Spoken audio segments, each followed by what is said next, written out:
Hello, and welcome to the Pinterest case study. So from time to time, I'm going to walk through an app or product or website, and I'll provide you with feedback on the UI and the UX. So basically, what is it? It's an honest product audit. And I hope that you will find inspiration and learn something. That's also the reason for why I'm doing this. And please comment in the comments below about who you believe should be the next case. And then share it with colleagues if you have any and great ideas for who to share this with. Maybe there was some insights here that you really want to pass forward. So today I bring you Pinterest.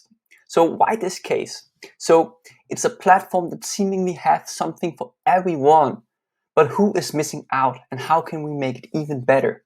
So Pinterest is a visual social network where you can share images, videos, infographics, and all kinds of content that are predominantly visual. Okay, let's move forward. So basically, all experiences starts with the App Store screen, or whatever screen it may be where you can say, kind of start your sign-up journey. So in this case, we start here. And the reason for why I always take the screen along is that we prime and we bias our users into believing what is it that they are downloading this app for. So in this case, Pinterest lifestyle ideas, healthy recipes, and home deco, I believe it says. Try new things, explore 100 billion ideas. So when I download this app, I believe I can find lifestyle ideas. Okay, let's move on here. So basically what you see here is that the first screen after that I have downloaded the app. So Pinterest does not make a fuss about the intro screen. It chooses instead to tease some content later for the user, and we like it's easy to register and also the content teaser. However, Pinterest could make a lot more out of this screen, showing something like social proof, like used by millions of users worldwide, or it could also even localize it because they already know my location. 100,000 Danish users are also using Pinterest right now. Basically, what we want is that we want to remind users for the reason for why they download this app. We need to tease them into kind of get excited for what is it that they are about to do to ensure that they follow along in the sign-up process. So at this point, all elements and copy should have its place. If the user deletes the app right now, you basically have no hook to get them back. Okay, let's move on here. So what they do here is that they ask for the email address here. So moving users through your app slowly really helps them experience the value before signing up and increases conversion rates. But in this case, I basically have to provide my email address, my gender, my age, my password, a lot of different things in order for me to experience the actual value of this product. So what I would do instead is that I would have the user actually experience the value before they need to sign up becoming a user. So this is based on reciprocity.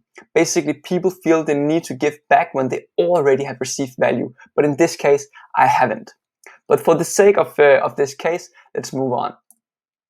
All right, so this is basically my spam email address. So Nicki@junk@hotmail.com. What I like here is that they have this progress bar right here.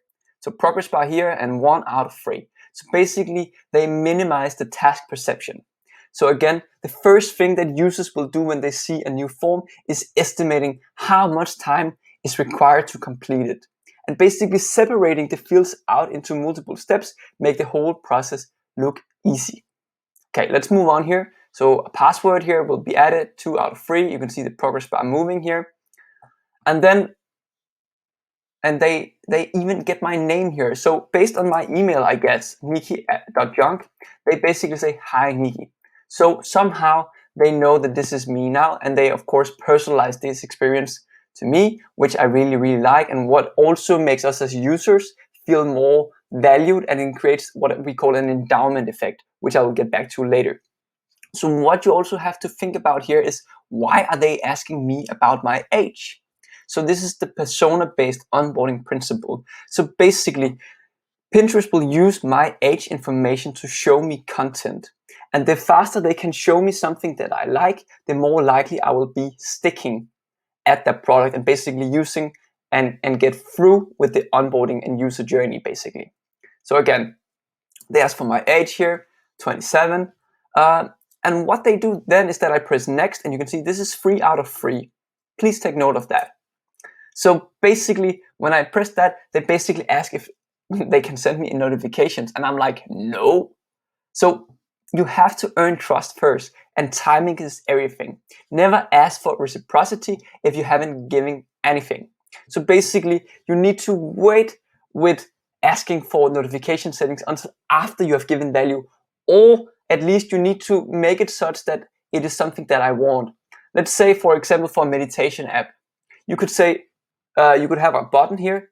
Would you like to receive daily notifications? Then I could click that button, and then I would allow the notifications. But here it basically just prompts me up front in my face and says, do you want to allow us to send you notifications? Why?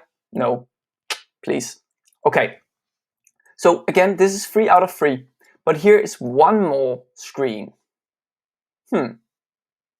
One thing here that I really want to point out still is that this helps us find you more relevant content. So again, they tell us why do they need this information, which is super critical, and it's super it's well done by Pinterest here. But again, they told me it was 3 out of 3, and now I'm at 3 out of 4, and I'll also have to give them my country. So basically, they said 3 steps. I've gone through 5 steps. So basically, they are disearning my trust here. I'm basically not trusting how long this onboarding journey will be. So as you can see, the registration process is fairly easy and accessible from the get-go. And again, it's super that they actually tell us what they need this information for. Anyway, let's move on here. So basically, we have to pick 5 topics here. So Pinterest faces a unique challenge here. At one point, they want to be diverse with their options, but also appealing to the core segment. So again, they now know I'm a man, I'm 27, and I'm from Denmark. And based on that, they will basically show me topics here that I may be interested in. You can see men's fashion, luxury cars, men's shoes, cat breeds. I actually don't know if this is what I'm interested in. Anyhow, based on my segmentation of my country and my gender and my age, they believe this is what I should be interested in based on their data, of course. So while Pinterest claim to fame may be having something for everyone, is it possible that this initial screen says something about the primary audience? And I think so. So I see 3 broad categories here on this screen: pop culture, design, and technology. And as a mid-20s male, I might miss options like gaming, books, business, and the likes. Anyhow, I guess this is based on data, and they should know better. Okay, but what is good here is that they allow me to self-segment. So basically telling Pinterest, what am I interested in? Because again, the core value proposition and the aha moment for the user using Pinterest is that they will find interesting content. So let's move on here. I'll go ahead, I'll pick a few topics here. Yeah, cool. Basically what they do here is that they have this loading screen. So I choose these, I press next, and then they have this loading screen. So what is good here is that they say all set. They basically tell me I've done something good, and they are finding pins for me. So basically this is the peak end definition. Basically that we need to tell users that you are done with this first onboarding step, and now you have done something good. Anyhow, it even loads even more. And basically, by giving this loading screen, they create what we call labor illusion, which is increasing trust. So basically, they are giving me a sense that they are basically creating and shaping a perfect feed exactly for me. Okay, and that is something that will give me more trust in what I will see shortly. That is, it was actually handpicked for me. Okay, so again, this is the screen where I can basically see the pins or the boards and the content that was handpicked for me. So Pinterest is a user-driven site where content comes primarily from the active users of the site. And from a business perspective, this can be both good or bad, but Pinterest has managed to make good use of its algorithms that make sure relevant content is displayed frequently. The content is at the focus of a feed, and the majority of the time spent is most likely done browsing the actual feed and pinning around the content. Cool, but let's move on here. So basically what they want us to do here is that they want us to click on one image here, and then whenever I click on this image, they basically have this little pulsating blue circle, which is basically prompting me and nudging me into pressing the save button. That is super good. So they are not kind of, imagine that the only button on the screen would be a save button. It's not, because then it would be a forced gesture. But they're basically just nudging me into pressing the save button. And you have to think about your users here. What kind of forceful experience do they need at this certain stage? And I believe the pulsation button here is perfect. And basically what they want us to do is that they want us to save content, because the more content we save, the more we feel like this platform is ours, the feed is ours, every content piece is ours, and it's personalized and shaped to our interest. And that is what we call the endowment effect. So again, based on everything that I've told them so far, they provide me with this picture, and I believe it's beautiful. Now I'm not out shopping for a house yet, but it could be valuable content for me in the future, and I may want to send it if this is how my dream staircase would look like. Anyhow, let's move on here. So basically, I press save here. Yeah, I can save it to a board. I go ahead and I press create board here, and then I come to this screen. So basically what they do is that they create these micro engagement. So basically small steps. I don't know exactly how long this process will be, but it's making me feel like I'm making progress all the time, and that basically keeps me moving along the journey here, or the current flow that I'm in. So Pinterest gives you the option of seeing more from the same user, or create your own feed based on more posts with similarities to the one that you are currently viewing. It's a nice feature, but at this point in the flow, you either feel like you have stepped into the Garden of Eden, or that all this content is just more of the same.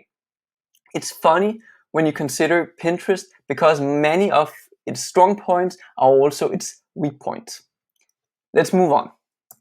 Cool. So basically I press next here. Cool.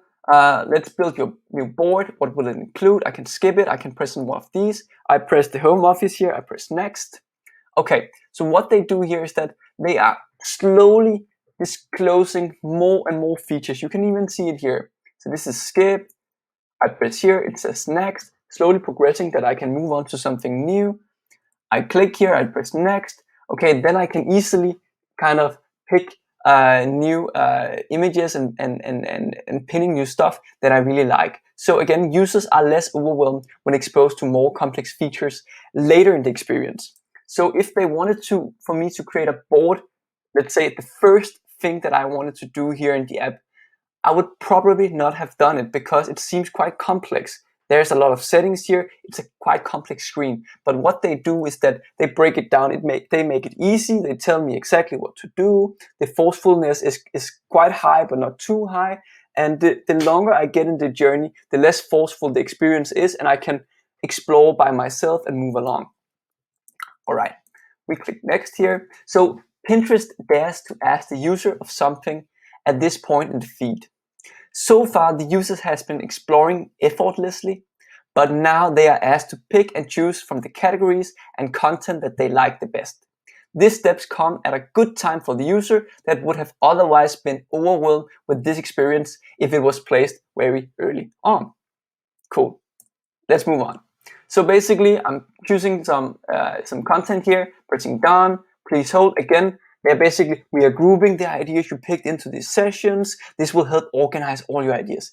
So even though it was already done, they still do this this progressive loading, or they are creating this labor illusion that they're actually doing something for me, which makes me again increase trust in the process, and oh, they're doing something for me. I should be happy and glad that they're doing something for me. Basically also building reciprocity, right?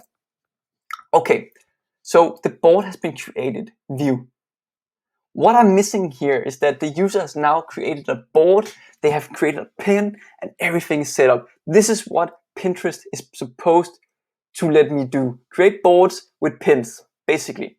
But they miss out on something here. They miss out on making this feel like a reward. So basically, when I've created the main thing that Pinterest wants me to do, I should be rewarded for my time and for my effort here and for the resource that I've put into this. So again, what they could do here, it would be easy. They could restyle this what can we call this overlay right here, this kind of pop-up thing right here, or they could just create rewrite the actual copy here, something like, well done, board created. I don't know, it doesn't have to be much. It could also be full on with confetti and everything, but that depends on your brand, right?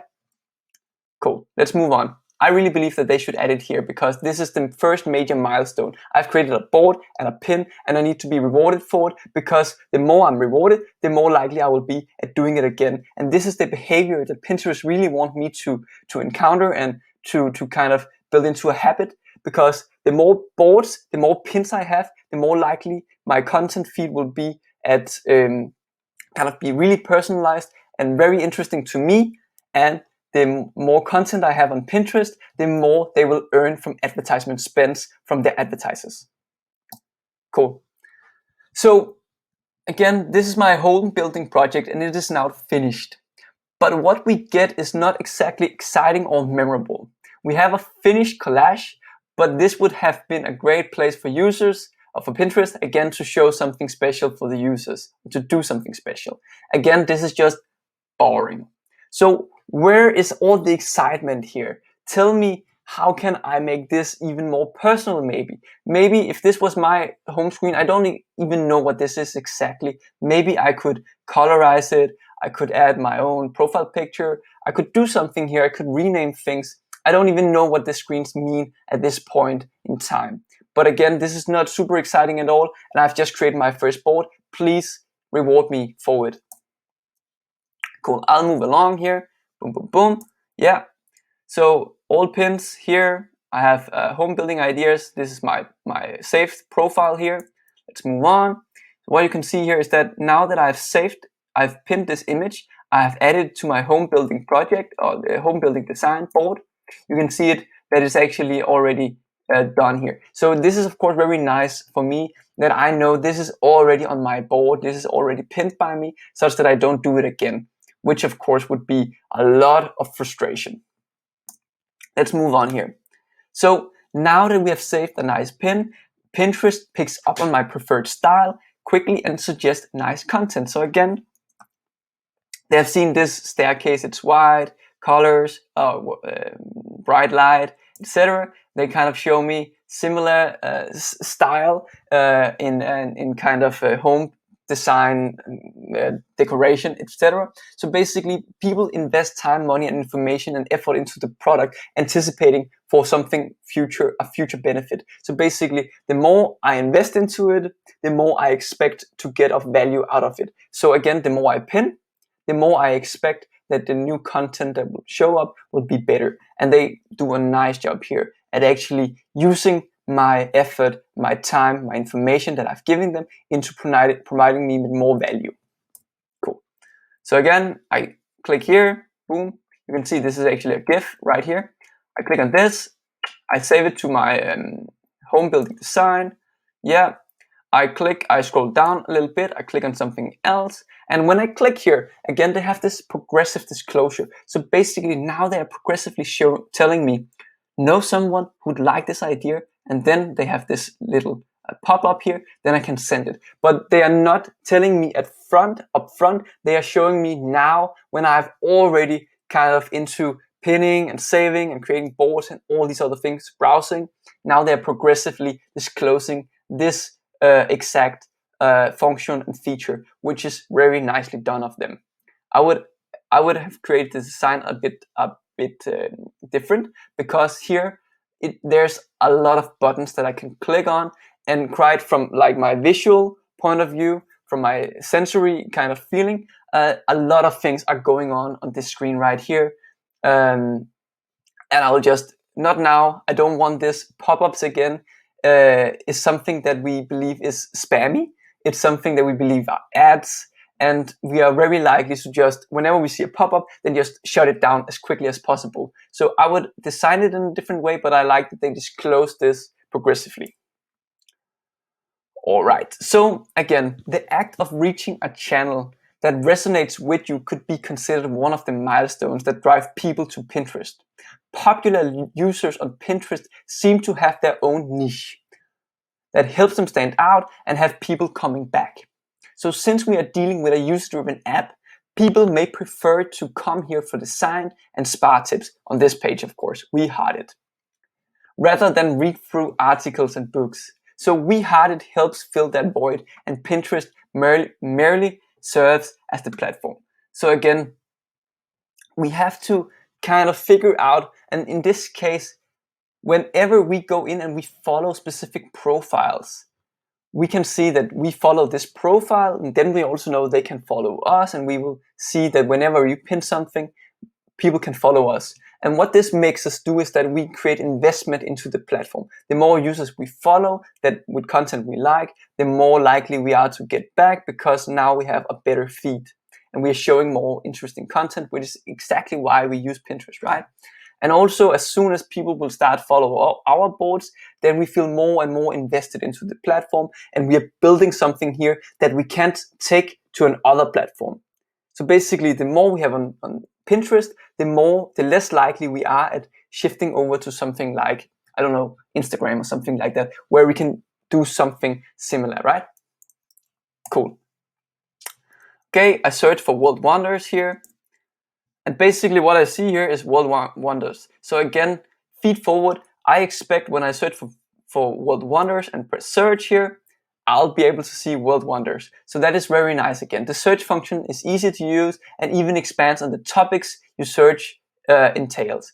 Pinterest, so basically World Wonders photography, natural, drawing, etc. So basically Pinterest have done a good job once again with priming its algorithm to fit the taste of its users, and it pays off on screens such as these. So again, feed forward here is that we need to deliver what the user expects whenever they click on something or whenever they search for something. So again, if I had searched here and I would not have been able to see some of the World Wonders that I expected, and again, you have to think like the user here, then I would have been super disappointed, right? Okay, so this is actually the last screen, but let's summarize here. So Pinterest is a pretty cool app. It gives the user the ability to realize and express him or herself, though through a platform of shared interest. I don't always enjoy the hand-holding elements, such as the categories that the content is currently divided into. I think some categories seem incredibly broad and others incredibly narrow. Pinterest also struggles with its content, quickly becoming a big blend of pictures that in the long term would struggle to stand out. On the other hand, when you have chosen your categories and decided you like the presentation, the algorithm delivers exactly what you're asking for. Furniture design will give you a plethora of different designs, styles, and eras to choose from when diving deeper down into the smaller topics. Navigation has been made easy with big pictures, gradually introducing functions that help us expand our search and the app's smart ability to search new things to us. So Pinterest has really interesting features here, such as always being able to dive deeper down into what you're currently looking at. This gives the impression of a seemingly endless stream of content. This content, however, will give varying degrees of excitement dependent on the beholder. The app is great for tips, tricks, life hacks, but will have a harder time making experts out of users on difficult topics with its picture-focused content. Cool, and you should be able to see this, of course. Whoops. Yes. All right. So thank you so much. I hope that you have gotten something out of watching this video, and feel free to comment with feedback or thoughts. Again, this is actually something that we do for our clients. If clients would like this product audit, it's actually a product that we have now, and it didn't used to be. It's still in the early age, so we have what can we call it, an early bird offer. We have made, I think, around 10 of these kind of product audits right now, so we are still in the learning phase. So that's why we basically have an offer until May. So feel free to check it out in the comments below or in the description where we basically have a link to that.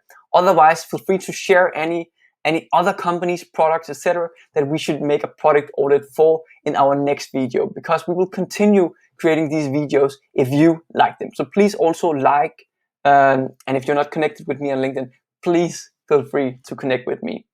It has been a pleasure sharing this information with you. And if you're still seeing through, I'm just super honored and happy that you watched along. So take care and have a very nice day.